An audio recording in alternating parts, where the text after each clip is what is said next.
starring a pretty strange collection of video game superstars known as the Power Team.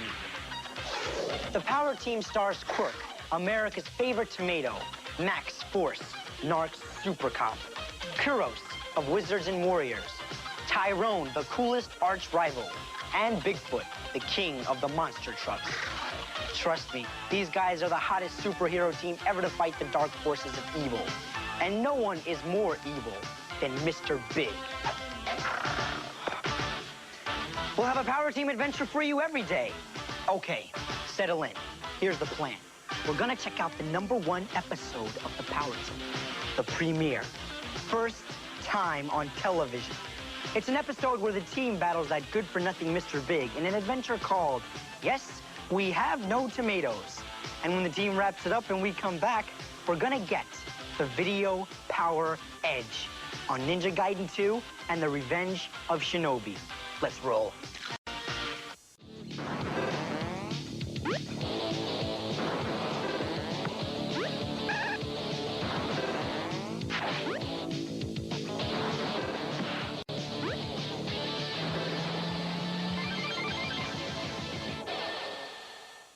Hello and Happy New Year, Happy Holidays from Pixels in the Animation. This is episode 46, and this is our special bonus kind of episode in the revamp of the schedule of the podcast. I am, of course, TFG Mike. Joining me is TV's Mr. Neil. Get ready to throw some tomatoes. Or tomatoes, however you want to say it. Man, for a second there, I thought you were going to say, let's get ready for the Video Edge. No. So we are here and we are going to be talking about Video Power and the Power Team. More specifically the Power Team, but since Video Power is where the cartoon aired, I don't think it ever aired outside of it, did it? No. I mean, I know that they did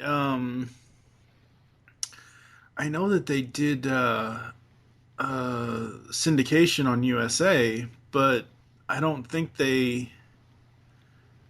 honestly don't think that they did air the actual cartoons outside of the actual Video Power thing. I mean, they may have tried, but the problem is that the length of the cartoon is weird because it's packaged inside of a program. It's like the Super Mario Super Show, where the cartoons are like, 18 minutes long instead of the regular 22 to 25, so... Yeah, you would have some major cartoon or commercial breaks if you tried to put the cartoon out on its own. Mm-hmm. Yeah, I mean, just looking at it here, the average running time for the cartoon is 15 minutes. Yeah. And they produced 55 episodes of this. Yep, and it shows. Well, the ones that I saw, the ones that you linked me to, the ones that I watched, the animation wasn't horrible. Yeah, it wasn't terrible for the time. It's actually a little above average, surprisingly. Yeah, from 90 to 92. It's very especially for 1990, that kind of animation. I mean, it almost felt, the animation style itself, it kind of felt like I was watching The Littles, weirdly enough. Because it's that style. Oh. Except a little more crude than Littles. Littles was actually animated very well. Yeah. It does say on Wiki that the show reran on USA Network as Acclaim Masters, but there's a citation needed on that, so we're not too sure on that one. But, I remember the second season of the Video Power show more than the first season, because the second season ended up being a game show. Yeah, that's utterly bizarre. I guess that was cheaper than producing more of the cartoon, though. That's probably why they did it. Well, you look at it this way, and I will be linking this episode of the telecast here inside episode 46 on the post, but we had over on the telecast, Optimus Solo, he he did a first ever GCRN listener's choice where the listeners could, write in a vote or comment and vote on what show they wanted us they wanted us to talk about. And it, ironically, the votes came down to Video Power or Nick Arcade. And Nick Arcade won out, so I will be linking that episode in the post here. But the game show version of Video Power is, outside of the fact that you don't get to actually control a specific game character to that game show like Mikey was on Nick Arcade, it's stunningly similar to what Nick Arcade did. I mean, they had people playing video games throughout the thing, and then at the end, you had some sort of chase and race and whatever else, except in Video Power's instance, it was, run through the store, get as many games as you can. If you find the hidden game, you get a game system. Yay! One of the reasons why I remember this end run through of Video Power's second season is because they would always say, you know how on stuff like Wheel of Fortune and Jeopardy they say, oh, well, our second and third place contestants will get this as a consolation prize. I always remember them using East Pack and East Sport for the backpacks and stuff. I always remember them giving those away for the prizes. I mean, you might as well just give away Rice-A-Roni.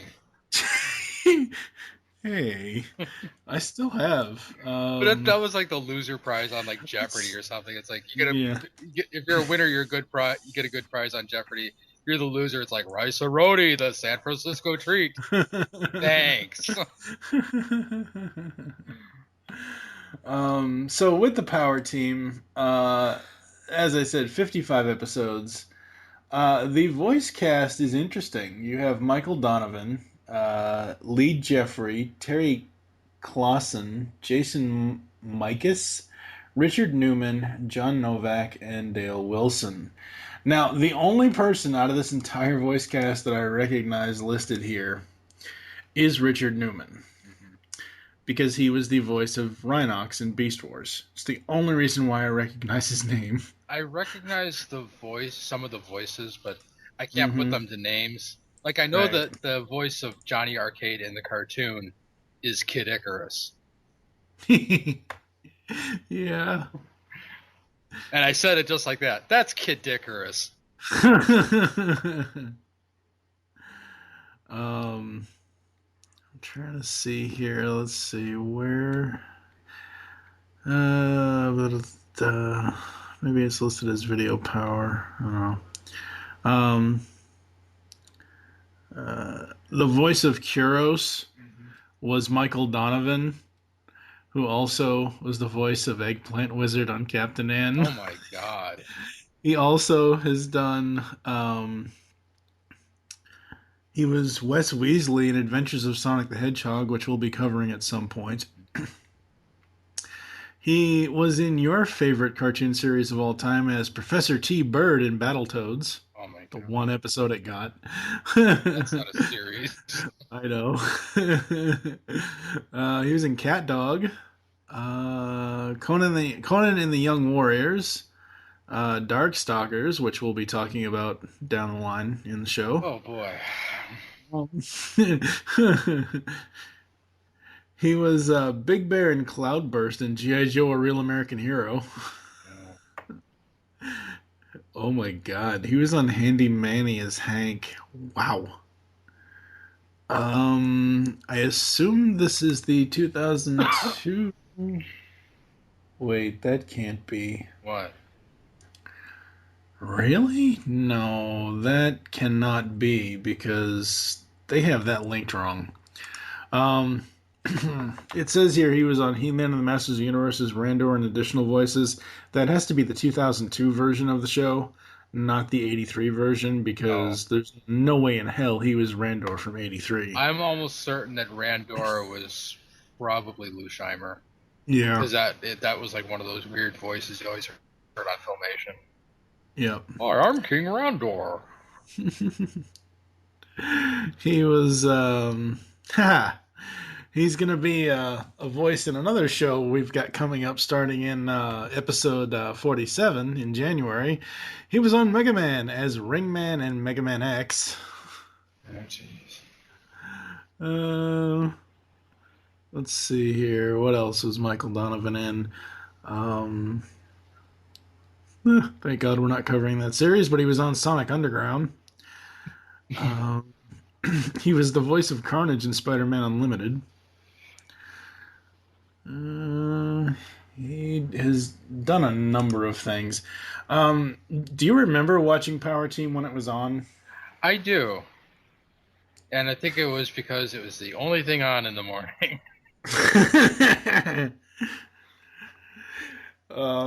Did you enjoy it at least, or no? It's amusing. I don't know. I don't know how to compare it to Captain N, because Captain N had some kind of wonky episodes, and so did this. And I'm honestly cannot say which was better or worse, because these are some stupid cartoons, but at the same time they were competent, I guess. The sad thing for me is it reminds me of watching these episodes again. It reminds me of it's like they wanted to combine a bunch of cartoons. You have a strange version of Captain N with a bunch of video game characters coming together and having to be a team. You have Mr. Big, who essentially is a poor man's Big Boss from Cops. Yeah, he's Big Boss. He's who's the guy from Marvel, the Kingpin. Yeah, he's the Kingpin. There's so many characters that are just this character. It's the big fat Big Boss character. He's got the cigar and the chubby cheeks and the hat. I mean, I've made a character like that, for Christ's sake. I mean, yeah, Big Boss is just the generic gangster who has rocket cigars. Is that what that was?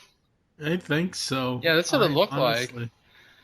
And then, okay, his two henchmen are what was it, Joe and Spike? Yeah. Joe looks like Shemp Howard. The whole time, I just kept picturing him doing Shemp shit and being like, beep, beep, beep, beep, beep, beep, you know that. Yeah. And then the other guy, it's driving me crazy, but it looks like they just traced some other character, and I cannot for the life of me remember what it's from. I'm gonna have to go through like all my old cartoons and figure out what it is, because that character design, it looks like something out of like 80s anime, like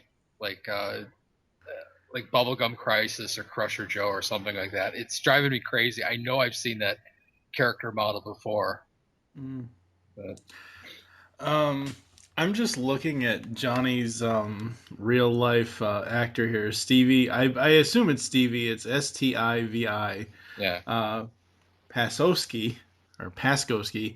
I've seen him recently, actually, this year. He was Fingers Palovich in one of the episodes of the hit NBC show The Blacklist. Yes.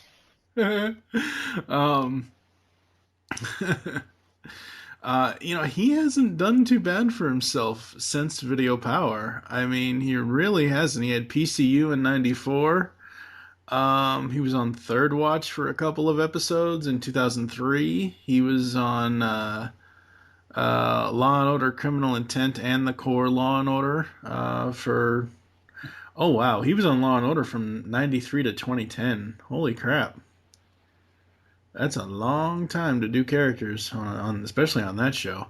So I mean, he has grown out of Johnny Arcade, I'd say, because the picture on IMDb, he looks like he needs to be behind bars. He has this whole big mustache and goatee, and it's really, really weird. For me, I remember watching this show, and really the only thing, and I don't know why, the only two things I ever cared about was seeing what kind of adventures Kuros would get into and Bigfoot. This show happened between the time I was 10 and 12, so I was really into monster trucks back then. And that's really all I cared about, was like whenever Bigfoot would go on a mission. I always secretly wish that this was like a sequel to Bigfoot and the Muscle Machines. Just somehow it's in continuity. I don't know how. Yeah, it's a magic continuity wand. No, but going back, I didn't think this show was going to. I mean, well, because you've been here the entire time, but we've spent nearly 45 episodes talking about Mario cartoons, and don't get us wrong, folks, or at least don't get me wrong. I used to love the Mario cartoons as a kid, but looking at it as an adult, the only one that's really halfway decent that I would ever rewatch is Super Mario 3. Super Show, it just I Super Show and the Mario cartoons in that, because I count Zelda separate. I know Zelda was the Friday show, but I don't. I count Zelda as a separate series. It doesn't. I really don't want to fall back on it. Doesn't hold up, but it's really bad. So trust us, folks. We've come from almost 45 episodes or less of pretty bad cartoons. There are some moments in several episodes where we absolutely love stuff, but sadly, the Mario Nintendo Adventure Hour times is not good. So when I got to this, I was expecting the worst. Like, I was expecting this to be, crappy quality animation. And it really is, like we said at the beginning, especially for the time, it's halfway decent. I mean, it's probably on like maybe 1 to 3 levels of quality below TMNT at the time. I mean, it's that kind of animation. Other than Kuros and Bigfoot and Max Force from Narc, the other Quirk and Tyrone. Give me a break, guys. You couldn't get like Jordan versus Bird or something. You couldn't get Well, Arch Rivals isn't. For a time, Arch Rivals wasn't exactly an obscure video game. I mean, it was an arcade game by Midway, or I guess it would have been Williams at the time. Mm-hmm. And then Quirk is actually a really good game. It's actually, astonishingly enough, it's probably the best game represented by that cartoon. Because Quirk was a Game Boy title. It's kind of like Boxel, but it's actually a really, really good puzzle game. And it's probably best known for being the prequel to Amazing Tater, which is like one of the rarest Game Boy games and will cost you quite the penny to get it on eBay. There's a whole series of those. It's called the Puzzle Boy series, and all of them are really good.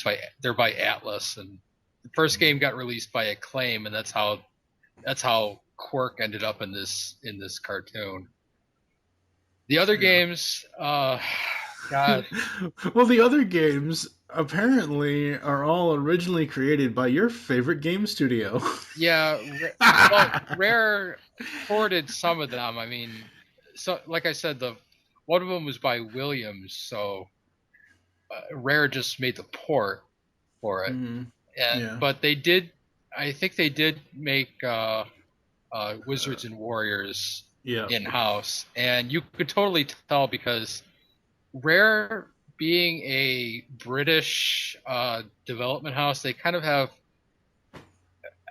It's hard to explain what it is about their graphics, but they use a lot of the same weird colors. They use a lot of like teal and magenta in their games, and it's almost like they have a thing for EGA graphics, and that's why all their games look like that. And it's actually it actually makes it really ugly. Like, I cannot stand looking at the Wizards and Warriors games, and they're really difficult for all the wrong reasons too. So I cannot stand those games. Wizards and Warriors is probably best known for the second game because Iron Sword. Yeah, the cover looks like a Harlequin novel because it's got that on the cover. It's got Fabio. I cannot believe they got Fabio to do. This is Nintendo. Okay, sure, I get it. The game is put out by Acclaim, but Nintendo has to put their seal on these things, and I cannot believe they put. I mean, Nintendo's a family company. Even back, they've been a family company their entire history, right? For the most part. Pretty much, yeah. You know, you're right. This, all is missing is a half-naked princess in the background. It looks like I mean, it. Basically, yeah. He's on the cover of all those smutty novels that like old women read. Yeah. And oh god, you're gonna kill me for this. It looks like he has the WWF Championship belt around his waist. It kind of does, and people have photoshopped that cover with Hulk Hogan on it. Oh no, that's so bad. So bad. You guys can look at the poster of this episode and see what we're talking about. Oh my god. Fucking Fabio. I don't know what's worse, having Fabio on your game cover or having Milli Vanilli in your cartoon series. I would take Fabio because at least Fabio is kind of funny. Especially like in the late 90s when he started doing other commercials, like he did I Can't Believe It's Not Butter. Yeah, he did. I can't believe it's not butter. And on a roller coaster, he got hit by a duck. Remember that? Yep. Oh my god, that's so. They really made Kuros look like Fabio in this cartoon, by the way. Because that's not how he looks in the game. He looks like a combination between and again, I know you're gonna hate me for this one. He looks like like somebody took Brave Star and He-Man and She-Ra and My Little Pony and made them all have a child. That's what he looks like. Throw Triple H in there. Yeah. Yeah, pretty much. In this fairy ring, I will fight Malkill. Oh god. And Malkill, he looks like friggin' what would happen later in the Iron Man cartoon from Marvel. He looks like an early version of the Mandarin from the Marvel cartoon Iron Man series. It's just crazy. So pretty much the overall show for Video Power, it was apparently intended to capitalize on the audience of Captain N. Another Deke series by having a real-world teenager lead a team of video game heroes, but took the opposite tact by having the game characters come to the real world. Right. A common device on the show was the characters trying to recover the game packs from Mr. Big, which would send them home. Mr. Big would actually use the game packs to try to blast the characters back home during their battles. While this is what the heroes wanted, had Mr. Big sent them home, they'd leave Mr. Big in the real world to cause havoc without any competition. You already mentioned Joe, Rockethead, and Spike, who are two other Narc boss characters, as well as a counter to Bigfoot, a living monster truck named Burnt Rubber. You know what? I don't know how big on monster truck knowledge you are, and listeners, help me out, please. What I would have absolutely loved as a kid to see, and I don't know if this ever happened, Bigfoot versus Gravedigger. I was gonna say that's the only other one I know. If they had Gravedigger in here, that would have been amazing. They probably couldn't get the rights to him though. It's like the Undertaker of monster trucks. Yeah, ain't that the truth? Oh Lord. So with Johnny Arcade's involvement as far as the power team goes, before the beginning of each episode, Johnny Arcade is briefly shown playing each character's game on his NES before they come flying out of the screen. Even Quirk, which was a Game Boy game, that's silly. That's just silly. While Johnny was always leading the team, he was never actually seen hanging out with the characters. He'd always be in his room calling the shots, even though Max Force does take a bit of a leader role. In one episode, had Mr. Big tamper with Johnny's controls, making him unable to give orders. Um, I still love this show. It's not one that I'll go back to, but it was fun going back and watching it, watching the cartoons. And the first episode you had linked me to, which again will be in the post here, but it was Mr. Big going after tomatoes because he wanted to deprive the world of tomato. Yeah. The plots are not like the first episode, nonetheless. Yeah. Starting out on the right foot. Yeah. I just don't know.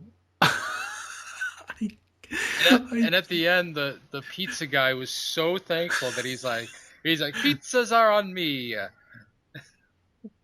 I like how that guy is just kind of like walking out about town, but he's still got the chef's hat on and the apron, because he's a pizza chef, therefore he's always going to be dressed like a chef.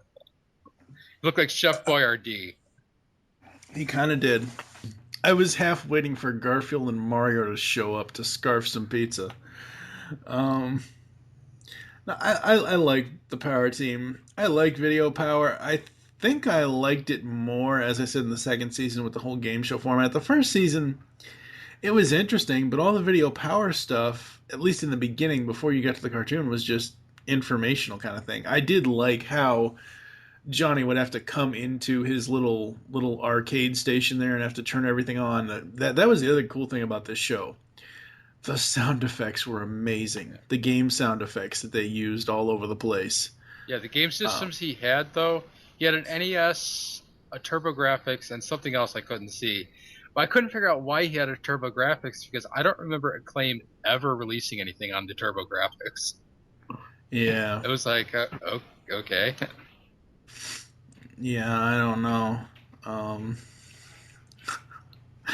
The coolest thing about watching these videos is whomever put them on YouTube actually put the entire 30-minute show with commercials in, still there. And the most awesome thing about this isn't what you think I'm going to say. Genesis does what Nintendo don't. I was going to say, that's like some of the best quality versions of that I've seen on YouTube is in these videos. Yeah. It's absolutely amazing. And on the opposite end of the spectrum, we have the Tiger Electronics handheld games. Oh, come on. Those are so bad. Okay, sure. I will give you that the Tiger Electronic games themselves are bad. I think the only one I actually ever enjoyed was Paperboy. But still, seeing the commercial is kind of awesome. Kind of. At least for the Batman game, anyway. But yeah, those games, just so weird. And then the weirdest one of all is when they started doing double games like Bo Jackson baseball and I don't think I knew any of my friends growing up. I don't think anyone wanted that game because it was basically two Tiger games put together, end over it. It's basically you take them together and just glue them together. Because it's two control sets for each game, and you just rotate it for which game you want to play. It was crazy. But no, I mean there were some really really cool commercials in this, and they even had the. I mentioned this over on the Powers of Grayskull series, our He-Man review show. It always surprises me when the old He-Man and She-Ra 900 numbers show up. It surprised me even more when the game tip line 900 numbers showed up here. God, what a scam those were. 99 cents for the first minute, $1.99 for each, or whatever that was. Yeah. Get your parents' permission. And nowadays that would just be GameFAQs, and it'd be free. Yeah, pretty much, yeah. In fact, GameFAQs kind of negates the opening and closing of this very show, because you got Johnny Arcade, giving you tips on Ninja Gaiden and and Revenge of Shinobi, Revenge of and it's Shinobi. just Yep. stuff you can look up online now. It's like Google. Well, yeah, but you got to think though. 1990, 1992, we didn't have the internet yet. That's one thing I'll give in Video Power's favor. It was It was basically, instead of having to read Nintendo Power magazine, it was basically watching a, not specifically Nintendo Power magazine, but you know what I mean. It's like watching one of the magazines. And I thought that was really cool that they did that. Yeah, except the magazines had so much more content. Well, true. I mean, that's like the amount of information you gave away on that show was like maybe like a corner of a page in one of those magazines. Absolutely. Oh, I miss Nintendo Power. Yeah. I miss it, but I also don't miss it because back in those days, it's like you didn't have the information readily available. You just kind of had to wait for the magazine to show up. And then you got this explosion of info all at once. And then you had to wait another month. And nowadays, you wake up in the morning and there's news on video games, and it's like you don't need the magazines anymore, which is sad because I miss the euphoria of that, but I also know that would be total bullshit nowadays. Oh man, there's a huge difference in waking up, sitting down at your computer and doing a Google search, then waking up, going to school, coming home, seeing that the mail has arrived, and you've got this giant, how many? What was it, like 100 and something pages per magazine or something like that? Right. 100. I don't know what the page count was for Nintendo Power magazine, but it was something like 100 and something pages or so. There's a huge difference in that, though. Actually being able to see what's going on that month for Nintendo.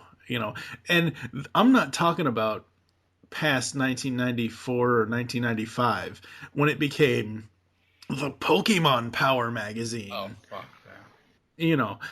I'm talking like, when did Nintendo Power first start? 1988.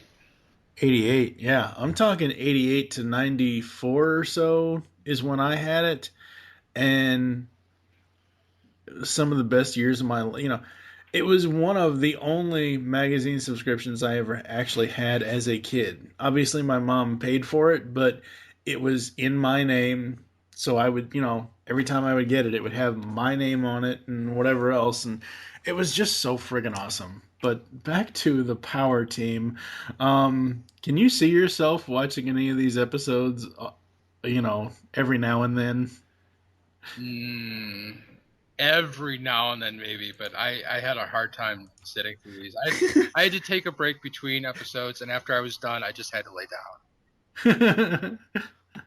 Because they are rough. Yeah, they kind of are. But,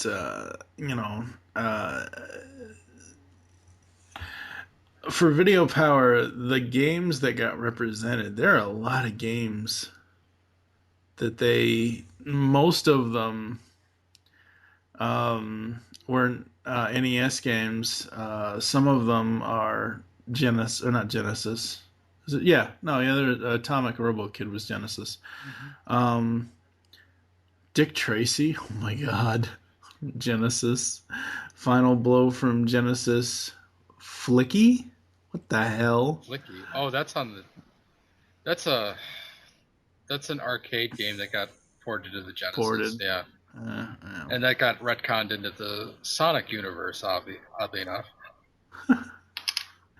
They had Mega Man 1 through 3. They had NES Play Action Football. Oh, thank God, no Madden. Thank God, no Madden. I don't think. No Madden. I don't know. I don't remember when the Madden game started.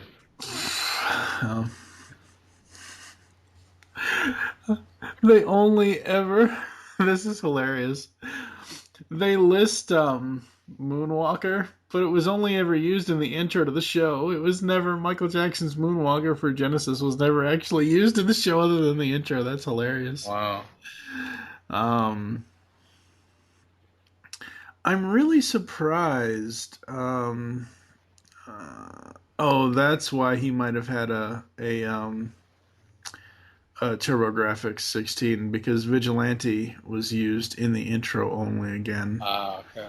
So that could be why. WWF WrestleMania Challenge. Wow.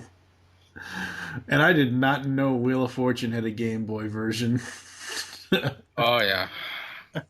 The Game Boy library is so huge. There's so many games. And every now and then I'll see when I'm like, I don't remember them ever making a game out of this. Like the Double Dragon games, they made 3 Double Dragon games for that thing. And I'm like, why? I remember playing Game Boy, from 90 to 93, pretty much. Maybe late 89, like Christmas 89. But I only ever played like Tetris and the Super Mario Land games, and I think I played Bugs Bunny and Crazy Castle. Oh, Jesus. What? Oh, it's good. But I don't ever remember playing a lot of games that, like, games we could see working on the Nintendo Entertainment System that wouldn't work on, wouldn't look interesting or cool on Game Boy. And I was never of the generation for Game Boy Color. Like, I was so totally out of Game Boy at that point. I was all in for Super Nintendo until the 64 came along and basically screwed my Nintendo career for the rest of my life because of that damn controller. But anyway, that's a discussion for another show altogether. Overall, Power Team, it was a fun look back. It's not going to be something I go back to right away. Oh, did you notice in the one episode when Bigfoot was under Malkill's power, like every time he would like do whatever Malkill would command, you would hear the Zelda flute sound for some reason. Mm-hmm. I mean, that's the Mario whistle. Well, it was first in Zelda. Oh, was it? Yep. I'm like, that's kind of odd. That's kind of I mean, I know they're Nintendo games, but I don't think they had Nintendo's permission to do that. Oh, a lot of the sound effects are, I mean, they're not Mario jump effects or anything like that, but a lot of the sound effects, and again, it could just be because I remember it from Nintendo more than anywhere else, but a lot of the sound effects I remember hearing on Nintendo or games that were played on the Nintendo Entertainment System. Yeah. So, I'll give the Power Team one point here. They never had to use Mega Move. Oh, yeah. Well, they didn't have any music montages, so that's true too. So they didn't have to replace any music, and therefore we never had to be tortured. All right, folks. Did you have anything else you want to bring up? Just that we were also fortunate that none of the characters had any speech impediments. None of them sounded like they had a smoker's cough or anything.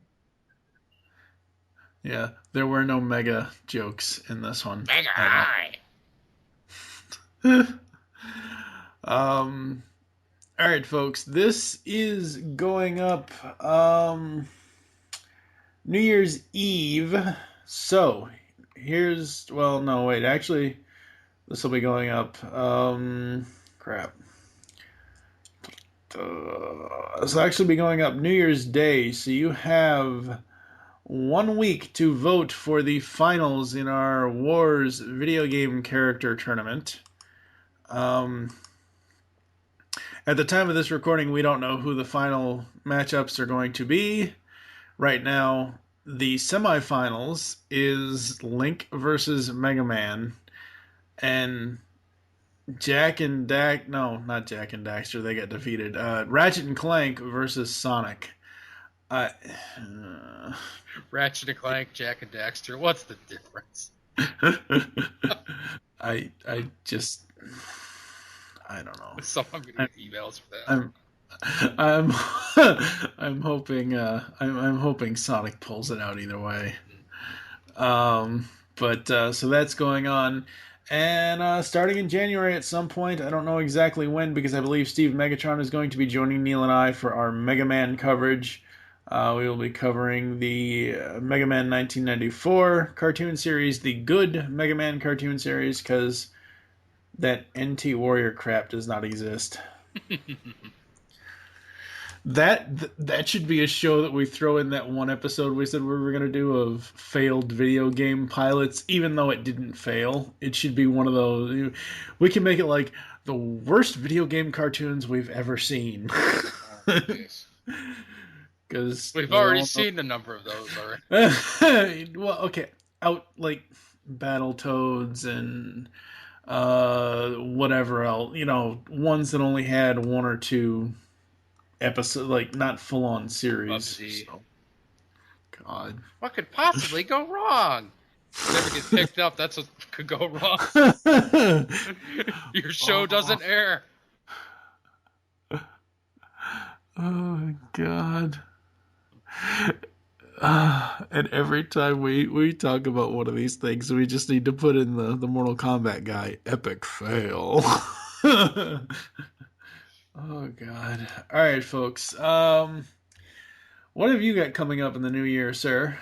I'm still in the process of finishing up my Scooby-Doo parody, which is called Girl of Goo, Where Are You? Which should be debuting on this very day, January 1st, barring any further difficulties. What's happening is that I keep coming up with sillier and sillier Hanna-Barbera jokes to throw into it, so I keep moving stuff around. And I mean, I put stuff up on Facebook. You can see where I'm just playing around with the background paintings, making it look like a Hanna-Barbera cartoon. So that'll be on DeCN.com, hopefully on January 1st. And instead, what I was originally going to have it running this week, but instead I have something by Pablo, my friend Pablo Prano. So I have updates going pretty much daily. So even when I fall behind, I still have content. Awesome. I think for Halloween in 2015, you need to do some sort of spoof of 13 Ghosts. Oh no! Well, next year for Christmas, I want to do like a spoof of the Star Wars Holiday Special. I want to do a whole comic that looks like it's in long play VHS format. Oh my God! Bad, blurry. Why Lucas ever approved that is beyond me. I think he was just asleep at the wheel and Rick took over. Rick fucking McCall. Oh God! No, all right. Go ahead. I was gonna say I saw the credits for that show on Best of the Worst, Red Letter Media's show, and I didn't recognize any names in the credits, so I don't know how that got past Lucas. Might have just been like 20th Century Fox running wild.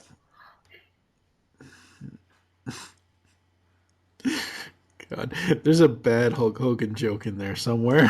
All right, let's go ahead and close this one out. Hope everyone had a Merry Christmas, Happy Holidays, Happy New Year. We'll be back sometime. It's looking like maybe the end of January, the final 2 Thursdays. We'll be back with Mega Man episodes. So the next era of Pixels the Animation is going to be beginning then. Till then, I'm TFG and Mike with TV's Christian Neal. Come back and help us find the pixels in the animation. Tiger puts arcade action in the palm of your hand. Games like Batman. Choose your weapons in this 4-level game of action as you jump from rooftop to rooftop, trying to get through 6 vicious henchmen to get the Joker. But can you defeat him to win? Also available, Tiger's Batman wrist game for the time of your life.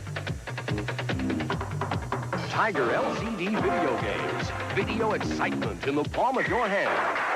Check it out. The plumbers and the princess have got new friends. Club Mario is on the air. What are you loonies up to?